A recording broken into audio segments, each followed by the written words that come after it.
radiovostok.com.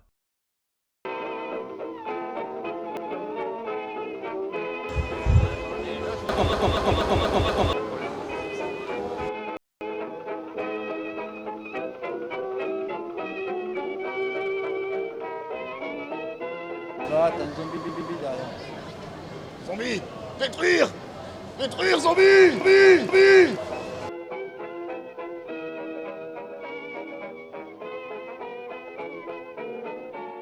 On est la Black Cast Productions. On est les créateurs de la web-série Submarine Effect que vous voyez derrière nous. La web-série Submarine Effect, c'est quoi? C'est une web-série dans laquelle les zombies sont mis à rude épreuve, entre guillemets, puisque on a un produit qui s'appelle le Submarine Effect, qui est là. Et en fait, ce produit, quand il est consommé par un zombie, et ben, pas tout de suite. Et ben, ça leur permet de retrouver quelques facultés intellectuelles comme la parole. Ça leur permet de leur enlever toute forme d'agressivité envers les humains. Et ça leur permet de rester auprès de leur famille au moins le temps de l'effet du submarine. Voilà ce qu'est la série. Donc c'est l'histoire de Jocelyn, un étudiant toulousain, qui est en galère d'argent, qui va se faire virer de son appartement par sa copine, et il tombe sur une offre d'emploi qui dit assistant plateau, gros salaire à la clé. Pardon, je suis hors cadre. Ok. Et gros salaire à la clé, et il tombe nez à nez avec moi. Et je lui dis, écoute, moi tes compétences, ça ne m'intéresse pas, je t'embauche dès demain, tu commences à 10h. Et en fait, en sortant de l'appartement, il se rend compte que j'embauche des zombies, et lui, les zombies, il n'aime pas ça du tout. Voilà. L'idée de la web-série, nous, on a toujours voulu faire du zombie domestique. C'est-à-dire qu'on ne voulait pas faire du zombie crade ou du zombie qui se fait défoncer la gueule. Il y a 20 web-séries par jour qui sortent sur de l'apocalypse zombie avec des mecs qui tirent dessus au bazooka ou au lance-roquettes et tout ça. Donc nous, on voulait vraiment se démarquer de ça. On travaillait avec Marcus. On lui a apporté un programme qui s'appelait le JT des zombies, dans lequel il y avait donc des zombies qui présentaient une émission de télé, qui parlait de la culture, jeux vidéo, cinéma, littérature, musicale en rapport avec les zombies, qui parlaient à l'écran, et c'était censé s'adresser à des zombies. Le problème, c'est que des zombies qui parlent à l'écran, si c'est pas justifié, c'est plus que des personnes maquillées finalement. Donc ça n'a pas fonctionné, on s'est dit il faut qu'on trouve une autre idée.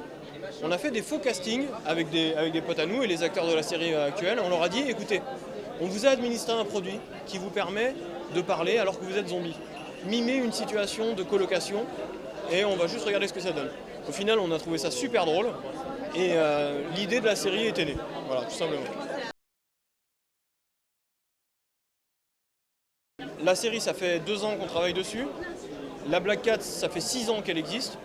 Avant la série, on faisait des conventions, des maquillages, on maquillait le public et tout ça. Donc voilà, ça fait 2 ans.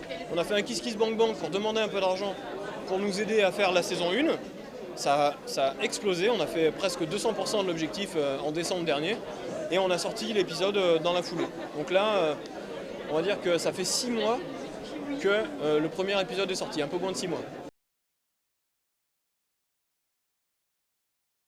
On aimerait diffuser la série sur des plateformes différentes. Pourquoi pas la plateforme télévisuelle, télévision, chaîne privée et tout ça. Pour l'instant, on conserve le format un épisode par mois uniquement sur Dailymotion. On a écrit les intrigues de 3 saisons. On a écrit la saison 1 entièrement, on sait où est-ce qu'on va sur la saison 1. On sait où est-ce qu'on va jusqu'à la saison 3. Après, on verra. À côté, effectivement, on a d'autres projets. Comme on l'a dévoilé sur notre page Facebook assez récemment, on a la BD Submarine qui va sortir, on espère, d'ici Noël ou janvier 2014. La BD Submarine, elle va parler vraiment de comment a été créé le produit dans les années 60 par Amber Roseberry, la femme du tout premier zombie de l'histoire, qui a créé la première épidémie. En gros, ça raconte l'intégration des premiers zombies dans la société américaine en 1960 à San Francisco.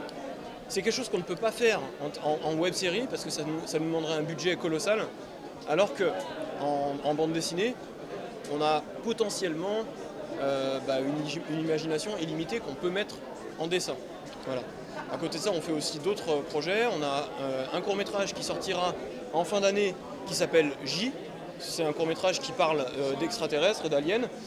Et donc ça change complètement du thème du zombie. On veut montrer aux gens qu'on sait faire aussi autre chose que du zombie. Et le teaser de J sera diffusé dans les semaines à venir sur Facebook. C'est un groupe, tous les membres de la Black Cats Productions et de Swimbrain sont toulousains.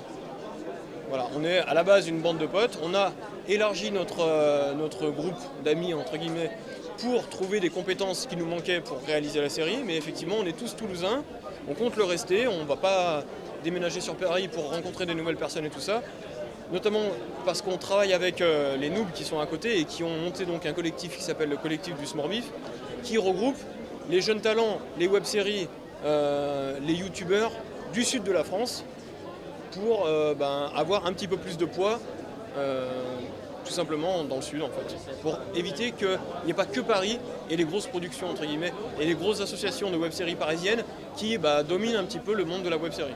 Pour pas oublier que dans le sud aussi ça bouge. Oui, on fait d'autres conventions. Alors à nos tout débuts on a fait Nîmes. Après forcément on fait tous les TGS. D'ailleurs le TGS Wanami c'est là où on a commencé, donc on aime particulièrement cette édition-là.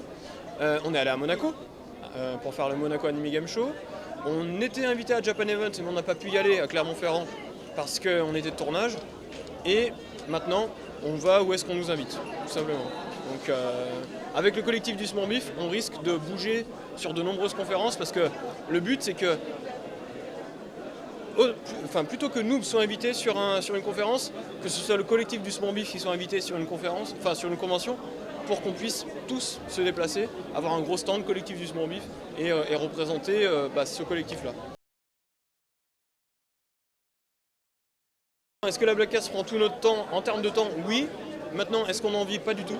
Je pense que, comme le dit Fabien Fournier, la web-série, c'est pas quelque chose qu'il faut viser pour en vivre.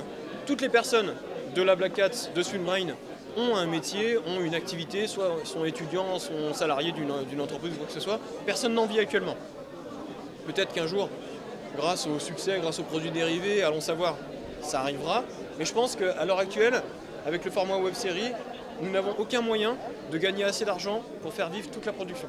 Peut-être qu'une ou deux personnes, les créateurs, pourraient en vivre et en faire leur temps plein. Mais à l'heure actuelle, même si c'est notre temps plein en termes de travail, ça ne l'est pas en termes de salaire. Vous pouvez nous retrouver sur notre page Facebook, Black Cats Productions sur Facebook, Swimbrain Effect sur Facebook et sur Twitter, et à l'avenir, dans les semaines qui viennent, le site blackcats.fr et le site swimbrain.fr. Et à partir de lundi, vous pourrez nous retrouver sur le site du collectif du Smorbif à la section Black Cats Productions.